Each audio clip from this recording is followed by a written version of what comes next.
physically, and we'll begin getting it up and running in a matter of moments, including the members of ATU Local 689.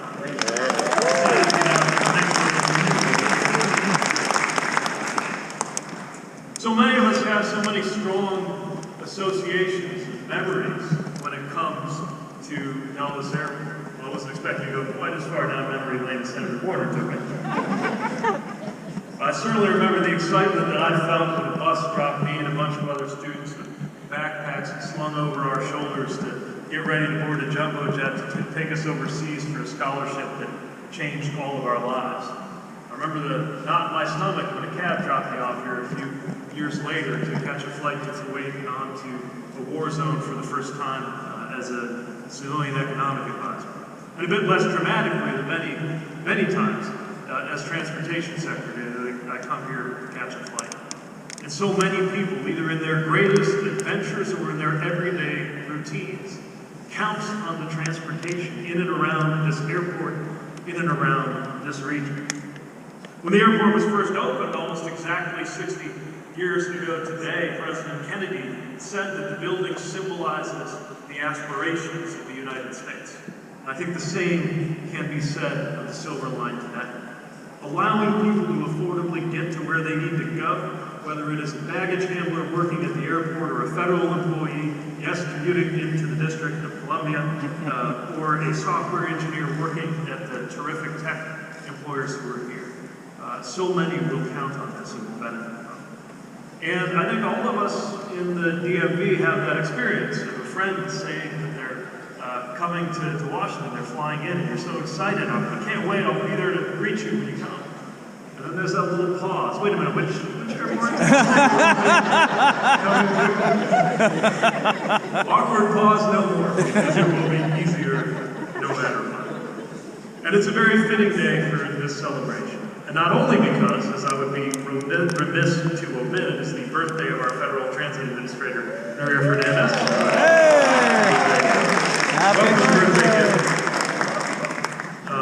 But also, as was mentioned, the one-year anniversary of the President's bipartisan infrastructure law, one, by the way, which would not have been possible without support from each of the House members and senators that you saw speak earlier. We thank you for that support that got us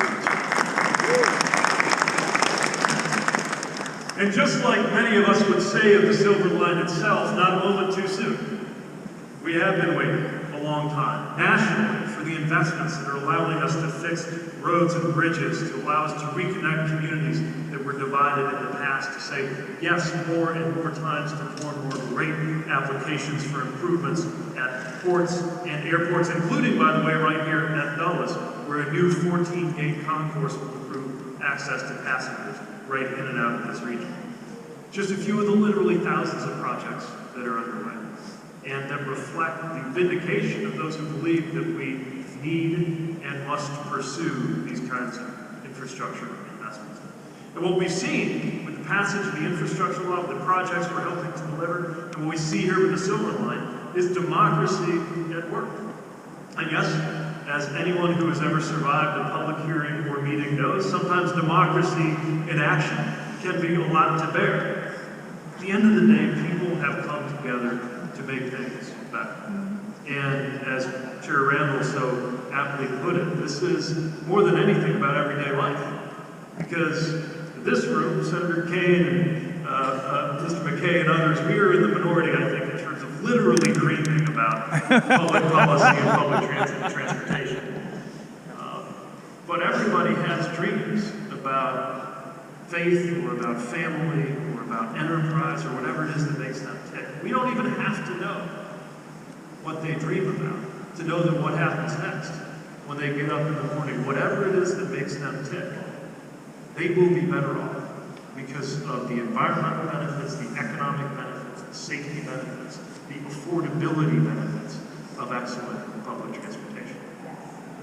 So I join you, much as I felt in my first months and a year or two as mayor, cutting ribbons on things that my predecessor had set into motion, knowing that this is the result of what many people who have come long before us have done.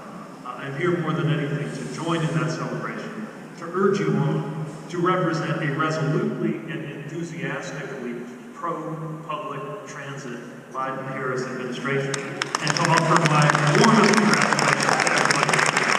Thank you very much.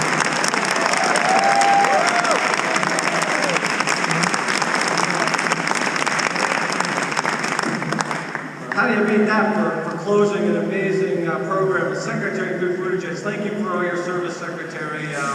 Let me thank the Secretary one more time and his whole team for being here today.